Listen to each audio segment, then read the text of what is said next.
So ఇవాళ మాకు chief గెస్ట్గా కీరవాణి గారు విచ్చేశారు కాబట్టి సార్ ఈ క్వశ్చన్కి నాకు ఎటువంటి సంబంధం లేదు. టీమ్ చెన్నై లవ్ స్టోరీ నుంచి వచ్చిన క్వశ్చన్ ఇది సార్. ఒక్కసారి mike sir. Thank you so much firstly మీరు మీ టైంని తీసుకొని ఇక్కడికి వచ్చినందుకు.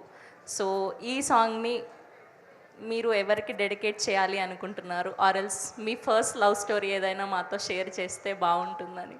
సార్ నాకు సంబంధం లేదు సార్ దీంతో, మీరు అలాంటి ఎక్స్ప్రెషన్లు ఇస్తుంటే.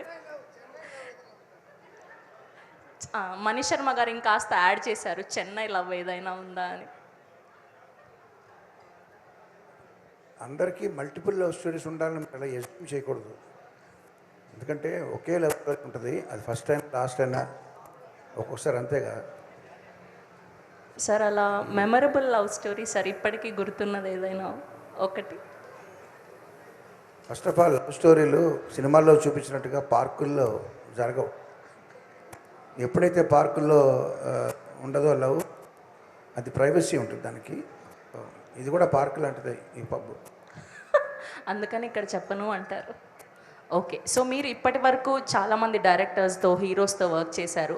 సో వదలను నేను వదలను అన్న ఈ లైన్ ఎవరికి డెడికేట్ చేయాలి అనుకుంటున్నారు? ఈ లైన్ని డైరెక్టర్స్ కాదు, నా ఫ్రెండ్ మణి కంపోజ్ చేసిన ఈ పాటని చెవులకి, చార్ట్స్కి, టాప్ సాంగ్స్ చార్ట్స్ ఉంటాయి కదా స్పాటిఫై, ఐట్యూన్స్, వీటిలో ఆ చార్ట్స్కి డెడికేట్ చేస్తాను. ఎందుకంటే ఆ చార్ట్స్ని, మన చెవుల్ని ఈ పాట వదలకూడదని నేను భావిస్తున్నాను. ఈ పాట వదలదు. కవ్వాలి స్టైల్లో కంపోజ్ చేసిన ఈ పాట హాంటింగ్గా ఉంది. Congrats Mani, very good. Thank you so much sir. And ఇప్పుడు మణి శర్మ గారు, మణి శర్మ గారి ఫేవరెట్ లవ్ స్టోరీ తెలుసుకోబోతున్నాం ఇప్పుడు. మన రవి నంబూరి గారు, సాయి రాజేష్ గారు, ఎస్కేన్ గారు, ధీరజ్ గారు ఇదంతా పగడబందీగా ప్లాన్ చేశారు. లేదు లేదు, మీ ధీరజ్ గారు అడగకుండా నేను చెప్పేస్తాను. First love, last love, everything is music. Varre వా, అసలు crazy answer. Thank you sir, thank you so much sir. చెప్పండి. అలాగే మా గురువు గారు కీరవాణి గారు, ఆయన దగ్గర ఆయన ఫస్ట్ సినిమా నుంచి ఒక 100 ఫిలిమ్స్ దాకా నేను పనిచేశాను. ఎంతో నేర్చుకున్నాను సార్ మీ దగ్గర నుంచి. సార్ వన్ మెమరబుల్ థింగ్ చెప్పండి. మీరు ఒక 20 years back or else 10 years back ఏదైనా మర్చిపోలేని 100 సినిమాలో every film, every song is a lovely memory of working for that. చెప్పమంటారు? Thank you sir. ఆయన ఏదో చెప్పబోతున్నారు సార్, చెప్పండి సార్. నేను ఆయనకి పెట్టిన ముద్దు పేరు ఉంది సార్, చెప్పండి. మాకు వైరల్ కంటెంట్ కావాలి, అదిదా మాకు కావాలి. ఆర్కెస్ట్రాలో అందరికీ కూడా చిన్నప్పటి నుంచి నాకు యానిమల్స్ బుక్ స్టోరీస్ చదివి నేను పెరిగిన వాడిని. టాల్స్టాయ్ రష్యన్ రైటర్ ఉన్నారుగా, ఆ రష్యన్ బుక్స్లో యానిమల్ స్టోరీస్, చిన్నపిల్లలు, పంచతంత్రం. సో యానిమల్స్ అంటే నాకు చాలా ఇష్టం. సో నా ఆర్కెస్ట్రాలో అందరికీ కూడా యానిమల్స్ పేర్లు ఉంటాయి. ఆయన పేరేంటో ఆయనే చెప్పు.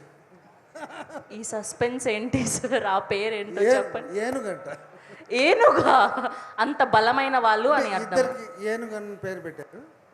ఆయనకి ఏనుగు పేరు పెట్టి నేను ఏనుగులాగా అయిపోయాను. అయ్యో లేదు, ఇద్దరు ఏనుగులు. ఒకడేమో ఫారెస్ట్ ఎలిఫెంట్ అంట, మా రెక్కీ డికోస్టా, మా అర్థం ప్లేయర్.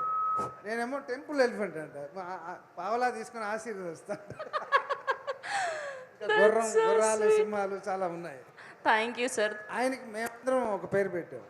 ఏం పేరు? జకారా. జకారా? జంగల్ కా రాజా.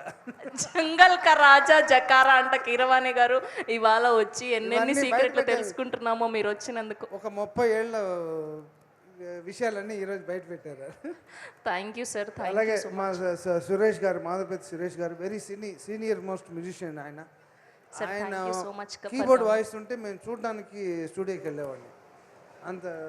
అలాగే మా అనూప్, అందరూ, మా కళ్యాణ్ మాలిక్ గారు, వచ్చిన ప్రతి కంపోజర్కి thank you so much sir for blessing me. Thank you sir, thank you so much.